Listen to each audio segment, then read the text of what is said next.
வணக்கம் ஆசிரியரின் உடன்பிறப்புகளே. ஆணவ கொலை அப்படிங்கிற தலைப்பில் கொஞ்சம் சிந்திப்போம். இந்த ஆணவ கொலை நடப்பதற்கு முக்கியமான காரணமே காதல். ஆனால் காதல் இல்லாமல் எதுவுமே கிடையாது. காதலினால் தான் இந்த உலகமே உருவாகிருக்கு. காதலை பாடாதவர்கள், காதலை எழுதாதவர்கள், காதலை சிந்திக்காதவர்கள், காதல் அனுபவத்தை பெறாதவர்கள் யாருமே இருக்க முடியாது. ஒவ்வொரு உயிருக்கும் காதல் உண்டு. அது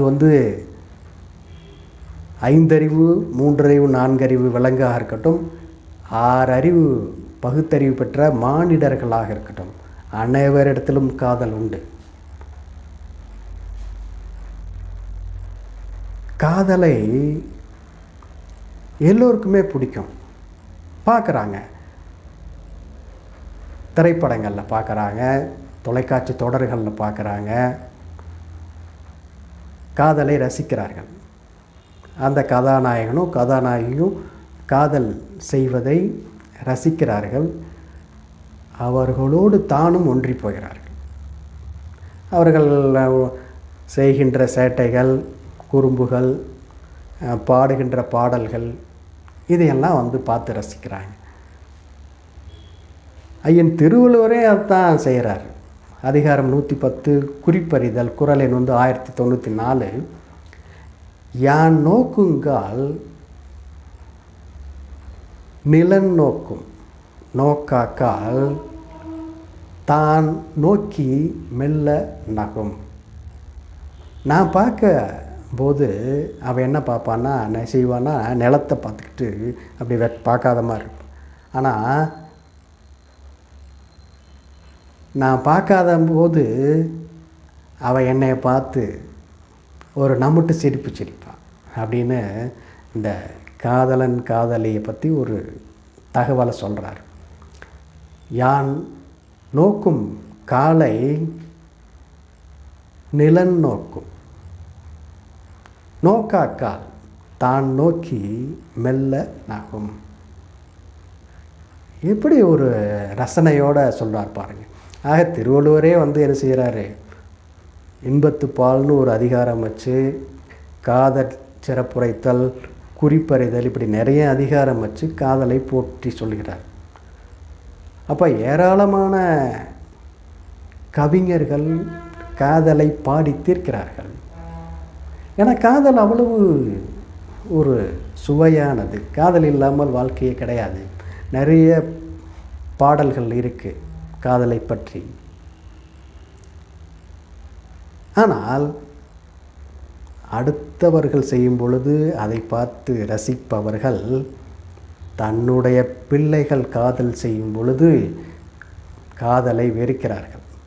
காரணம் அன்பு, பாசம், அதிக அளவில் பாசம் காட்டுவது தன் பிள்ளைகள் மேலே. நான் என் பிள்ளையை எப்படி வளர்த்தேன் தெரியுமா? பிள்ளைங்களை பெற்று வளர்க்குறது அவ்வளோ எளிதான காரியமா? கடுமையான போராட்டம்.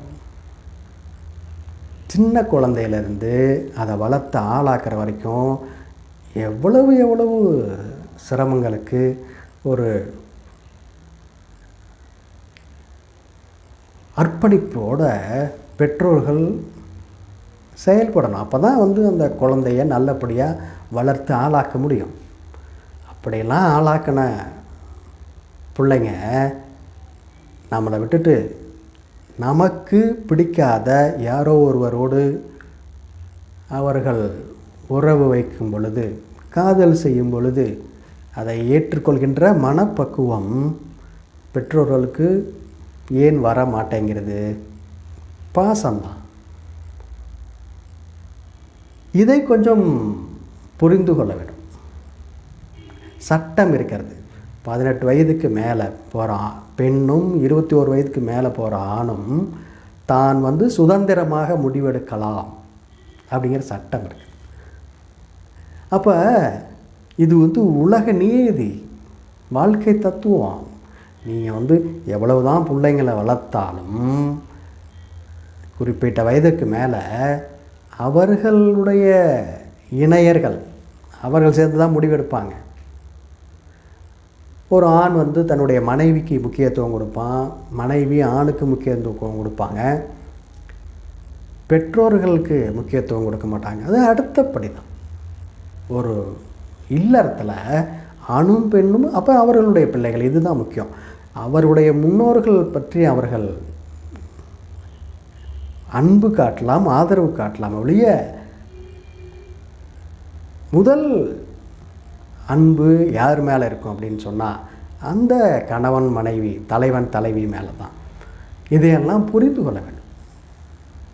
ஆகையினால் குறிப்பிட்ட வயதுக்கு மேலே அவர்கள் நல்லா படித்து நல்ல ஒரு பணியில் இருக்கிறாங்க, தன்னுடைய இணையை வந்து அவங்க தேர்ந்தெடுக்கிறாங்க. அப்படிங்கும் பொழுது பெற்றோர்கள் அவர்களுக்கு ஆதரவாக இருந்து அவர்களை ஊக்குவித்து அவர்கள் வாழ்வில் மேன்மை அடைய அவர்கள் துணையை செய்யலாமே ஒழிய, ஒருவேளை அந்த இணை வந்து சரியாக இல்லைன்னா அறிவுரை சொல்லலாம். அப்போ ஒழுக்கம் இல்லை, அங்கே நல்ல நடத்தை இல்லை, நீ யோசித்து செய் அப்படின்னு சொல்லலாம் ஒழிய, மற்றபடி ஆணவ கொலை செய்யும் அளவுக்கு போவது மிக மிக தவறு. அதுதான் ஐயன் திருவள்ளுவர் சொல்கிறார். அதிகாரம் 33 கொல்லாமை, குறள் எண் வந்து 324. நல்லாறு எனப்படுவது யாதெனின் யாதொன்றும் கொல்லாமை சூழும் நெறி. நல்ல ஒழுக்கம் நிறைந்தவர் என்றால் என்ன செய்யணும்னா, மற்ற உயிர்களுக்கு துன்பம் கொடுக்கக்கூடாது, கொலை செய்யும் அளவுக்கு போகக்கூடாது அப்படின்னு என் திருவள்ளுவர் சொல்கிறார். அதுதான் ஒரு நல்ல படித்தவனுக்கு, பண்புள்ளவனுக்கு அடையாளம் அப்படின்னு சொல்கிறார். அப்படி இருக்கும் பொழுது மற்ற உயிர்களையே, ஆடு மாடுகளையே கொல்ல வேண்டாம்னு சொல்லும் பொழுது, தான் பெற்ற பிள்ளைகளை கொல்லும் அளவுக்கு உங்களுக்கு எப்படி துணிச்சல் வருது? எப்படி மனம் அப்படி வெறுத்து போகிறீங்க? காரணம் சூழல். ஏன்னா பக்கத்து வீட்டுக்காரங்க சொல்லுவாங்க, அடுத்த வீட்டுக்காரங்க சொல்லுவாங்க, என் பிள்ளைலாம் அப்படி செஞ்சுருந்தால் நான் கொன்று போட்டுருவேன் அப்படிம்பாங்க, ஏற்றி விடுவாங்க. அதை வந்து நீங்கள் எடுத்துக்கூடாது. நீங்கள் சிந்திக்க வேண்டும். தன்னுடைய பிள்ளைகள் மேலே நீங்கள் எவ்வளவு பாசம் காட்டினீங்களோ அதே மாதிரி அடுத்த பிள்ளைங்களும் மேலேயும் அதே அளவுக்கு நீங்கள் பாசம் காட்ட வேண்டும், அன்பு காட்ட வேண்டும். அதுதான் சிறப்பாக இருக்கும் ஒழிய கொலை செய்யும் அளவுக்கு போவது மிக மிக தவறு அப்படிங்கிறது தான் இந்த நேரத்தில் சிந்திக்கணும். ஏன்னா இந்த ஆணவ கொலை செஞ்சவங்கெல்லாம் வந்து பட்ட பாடு என்ன அப்படிங்கிறதெல்லாம் அவங்களுக்கு தான் தெரியும். போலீஸ் விசாரணை, நீதிமன்ற விசாரணை, சிறைச்சாலை, இப்படி பெரிய துன்பங்களுக்கு ஆளாக வேண்டும். ஒரு காதலியோட காதலனை காதலிக்கு கண் முன்னால் கொலை பண்ணாங்க. அந்த காதலி என்ன செஞ்சா? வழக்கு தொடுத்து தன்னுடைய பெற்றோர்களை கொண்டே சிறையில் அடைச்சான். இதுக்கா பிள்ளைங்களை வளர்த்தோம் அப்படின்னு பெற்றோர் நினைக்கலாம். ஆனால் அவர்கள் செய்தது பெரிய தவறு. அப்படி செய்யக்கூடாது அல்லவா? இன்னொரு உயிரை கொல்லும் அளவுக்கு அவர்களுக்கு அதிகாரம் யார் கொடுத்தது? அதனால் உலகின் யதார்த்தம், நடைமுறை என்னங்கிறத புரிந்து கொள்ள வேண்டும். அதனால் காதல் வாழ்க, நல்ல காதல் வெற்றி பெறட்டும் என்று இந்த நேரத்தில் நம்ம வாழ்த்துக்களை தெரிவித்துக் கொள்வோம். ஆக இந்த ஆணவ கொலை, காதல் செய்திகள், திருக்குறள் விளக்கம் உங்களுக்கு பிடித்திருக்கும், பயனுள்ளதாகவும் சிந்தனையை தூண்டும் என்று நான் நம்புகிறேன். இதுபோல் ஏராளமான தகவலுக்கு நம்முடைய ஆசிரியர் நவல்சாமி யூடியூப் சேனலை இதுவரைக்கும் சப்ஸ்கிரைப் பண்ணாதவங்க சப்ஸ்கிரைப் பண்ண, லைக் பண்ணுங்கள், ஷேர் பண்ணுங்கள், மற்றவங்களுக்கும் பயன்பட்டு உங்களுடைய கருத்து சொல்லுங்கள். மானமும் அறிவும் மனிதருக்கு அழகு. நன்றி, வணக்கம்.